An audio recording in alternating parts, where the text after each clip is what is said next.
Hello everyone, welcome to our YouTube channel Amit Patel physics. ठीक है, तो लास्ट ऑफलाइन क्लास में हमने यहाँ तक देखा था कि sir internal energy of gas in terms of degree of freedom क्या होगा बताइए। 1/2 म्यू एफ आर टी। अगर mu is equal to 1 mole consider कर लेंगे तो ये खाली क्या बनेगा बका 1/2 F into R T. Clear. चलो, तो यही इक्वेशन का आगे यूज़ करके हमें यहाँ पे हर एक के लिए कैलकुलेशन करना है। तो अभी तक अगर आपने चैनल को सब्सक्राइब नहीं किया तो आप चैनल को सब्सक्राइब करो और बेल आइकन दबा दो। ठीक है, तो यहाँ पे हमें फर्स्ट मोनो एटॉमिक गैसेस के लिए देखना है। ठीक है, कि उनके लिए Cp डिवाइड बाई Cv का रेशियो कितना होगा। और याद है मैंने मोनो एटॉमिक गैस के अंदर बोला था उनके अंदर जो एटम या तो मॉलिक्यूल का जो मोशन होगा वो खाली क्या होगा, ट्रांसलेशन। एक्स वाई जेड तीनों डायरेक्शन में होगा, तो इनके साथ डिग्री ऑफ फ्रीडम कितना होगा, इनके पास होगा 3 के बराबर। यस और नो। और हमें पता है law of equipartition of energy कि हर एक डिग्री ऑफ फ्रीडम के पास एनर्जी कितनी होती है बका 1/2 के बी टी के बराबर। ये भी मैंने बोला था। तो 1/2 के B T 3 degree of freedom है तो 3/2 के बी टी।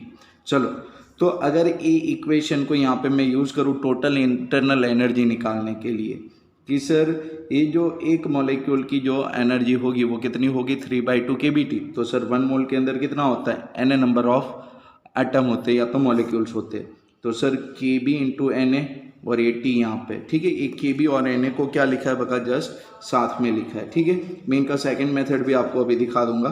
तो यू कितना मिलेगा बका 3/2 आर टी के बराबर। यस और नो। हाँ कि ना, यू कितना मिलेगा 3/2 are T.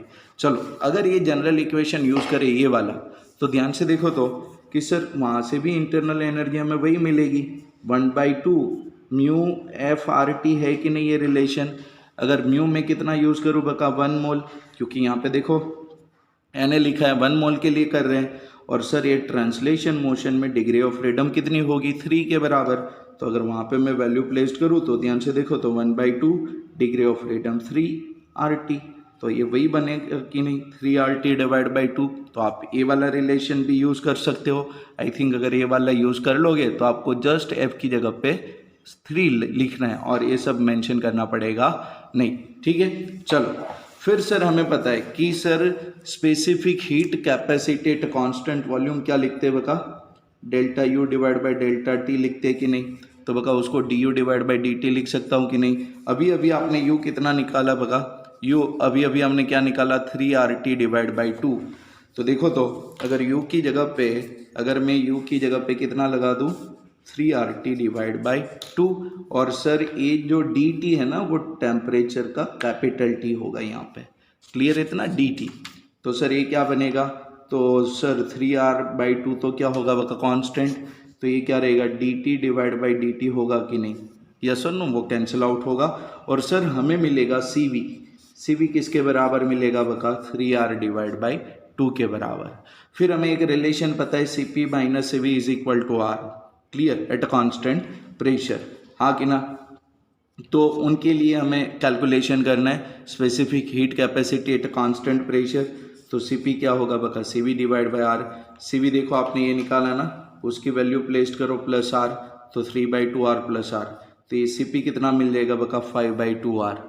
Clear, C P divide by C V. C P क्या मिला 5r/2, सी वी कितना मिला ऊपर 3r/2 प्लेस किया मैंने।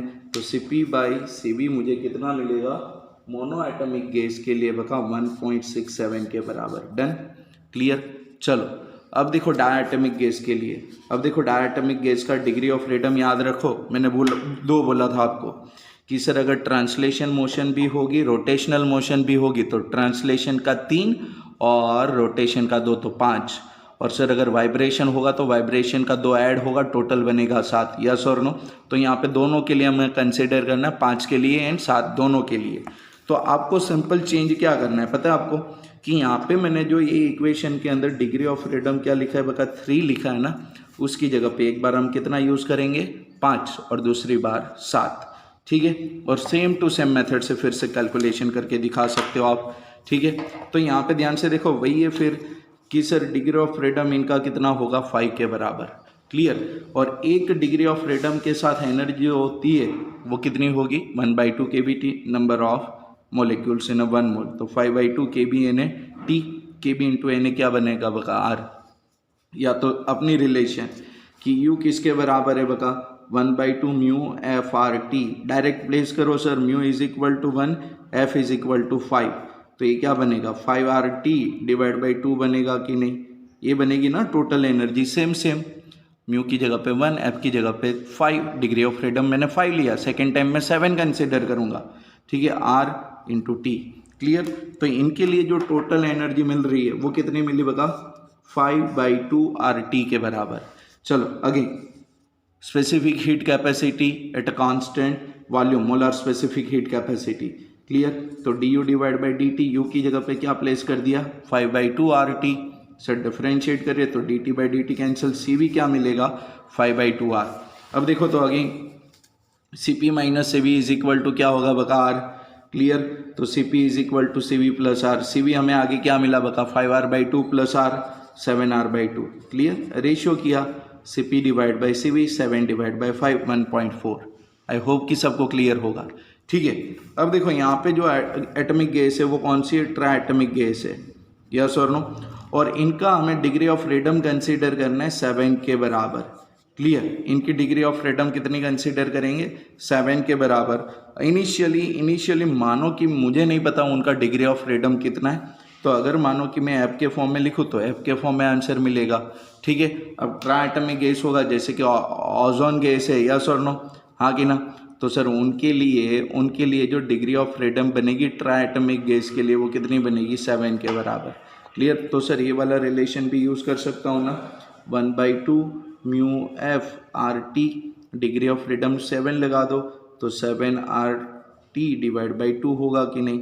देखो वही है कि नहीं कि डिग्री ऑफ फ्रीडम 7 लिखेंगे आगे जाके, ठीक है, ये एफ को बाद में 7 प्लेस करेंगे, Na नंबर ऑफ मॉलिक्यूल्स, और एक डिग्री ऑफ फ्रीडम के साथ जो एनर्जी एसोसिएट होगी वो, तो Q क्या मिलेगा 1/2 FRT, एफ की जगह पे आपको पता है क्या प्लेस करना आपको 7। ये याद रखना ट्राई एटॉमिक गैस के लिए डिग्री ऑफ फ्रीडम कितना होगा बगा 7 के बराबर, यस और नो, हाँ कि ना।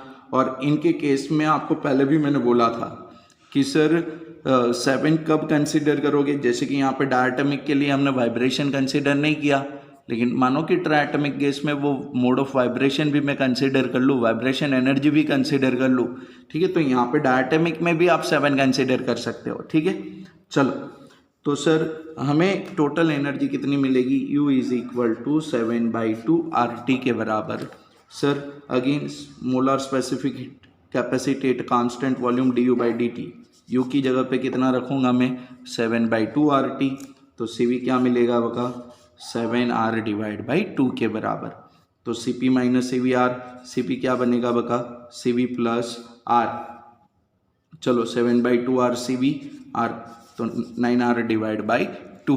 क्लियर। चलो तो CP बाई CV करो तो 9R/2, 7R/2, 9/7, CP/CV क्या मिलेगा 1.28। और याद है ना आपको CP/CV कौन है, आपका कांस्टेंट है गामा।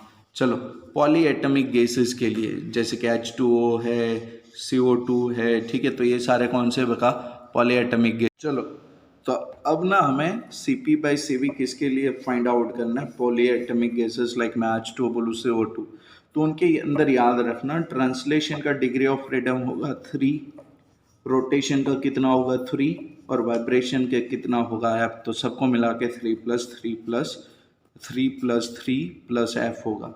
सर ट्रांसलेशन के अंदर और रोटेशनल के अंदर ईच डिग्री ऑफ फ्रीडम के साथ एनर्जी होती है हाफ kBT। सर वाइब्रेशन के अंदर हर एक डिग्री ऑफ फ्रीडम के साथ जो एनर्जी होगी वो kBT आपने पहले करके रखा है, तो टोटल एनर्जी क्या होगी, तो हाफ kBT ट्रांसलेशन के एक डिग्री ऑफ फ्रीडम उनका है कितना 3।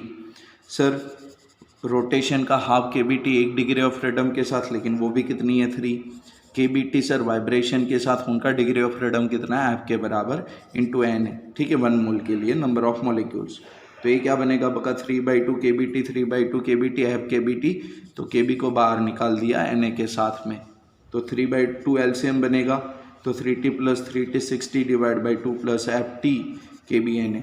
सर ये देखो 3 जा T बाहर, ठीक है, और kB into R, kB into Na किसके बराबर होगा बका R के बराबर, यस और no, Boltzmann constant into number of molecules किसके बराबर होगा, आर के बराबर। तो यू क्या मिलेगा आपको 3 + FRT। चलो सी वी, तो again sir D you divide by D T, U की जगह पे 3 + FRT, डी टी जाएगा तो बचेगा क्या, जैसे आगे किया था 3, ये यहाँ से फिर कॉमन है, खास ये आप ध्यान रखना, ठीक है। चलो फिर C V plus R, 3F into R plus R, clear, simplification किया कितना मिले बगा 4 + F इंटू आर, क्लियर। फिर देखो gamma, C P divide by C B, 4 + F divide by 3 + F। तो आई होप कि आपको ये जनरल फार्मूला क्लियर होगी, लेकिन यहाँ पे याद रखना ये जो F डिग्री ऑफ फ्रीडम है वो वाइब्रेशन के लिए, ठीक है, वो F वाइब्रेशन है, हाँ कि ना, क्लियर, ये याद रखना, ठीक है। सर इनको हम जनरल फॉर्म में भी निकाल सकते हैं कि मानो कि किसी के लिए डिग्री ऑफ फ्रीडम में कितना कंसीडर करूँ, F के बराबर करूँ, तो क्या होगा, उनका एक जनरल इक्वेशन देखते हैं। चलो ये जो क्वेश्चन है उसके अंदर डिग्री ऑफ फ्रीडम हमें लेनी पहले से ही F के बराबर है, ठीक है। देखो ये रिलेशन आपने निकाला था कि नहीं, म्यू इज इक्वल टू कितना, आगे जो रिलेशन हम यूज़ करते थे वो कितना था बता, U is equal to 1/2 mu FRT था कि नहीं। F किसके बराबर लेते थे बका, सॉरी म्यू किसके बराबर लेते थे बका, 1 मोल के बराबर, क्लियर। तो यहाँ पे देखो सेम बचेगा कि नहीं, 1/2 FRT, बस सिंपल है, क्लियर। फिर इनके लिए देखो तो क्या करेंगे आगे जाके, तो सर इनके अंदर जो चेंजेस करने हैं वो सिंपल आपको यही करने हैं, मैं आपको दिखा देता हूँ, ठीक है। ध्यान से देखो तो यहाँ पे कि सर सी वी किसके बराबर बनेगा, तो सी वी किसके बराबर बनेगा बका, D you divide by D T के बराबर। यू कितना मिला आपको आगे, 1/2 FRT के बराबर, क्लियर। तो सी वी कितना मिलेगा, FR डिवाइड बाई 2 के बराबर, क्लियर। सी वी कितना मिलेगा बका, FR डिवाइड बाई 2 के बराबर, क्लियर। चलो फिर C P is equal to C V plus R, FR divide by 2 + R, तो सी पी कितना मिलेगा, F/2 + 1 इंटू आर, कॉमन करके सिंप्लीफिकेशन किया है, क्लियर।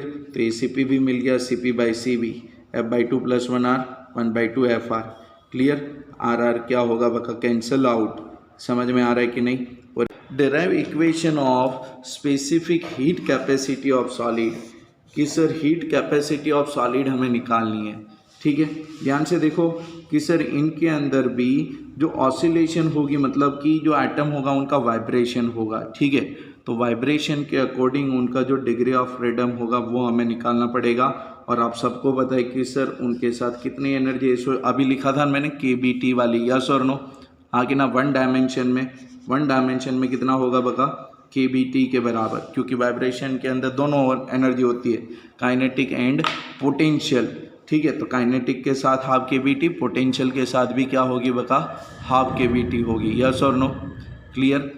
तो सर वन डायमेंशन में वाइब्रेशन एनर्जी के साथ जो एनर्जी आप रिलेट कर पाओगे as per the law of इक्वापार्टीशन, तो वो कितना होगा, KBT।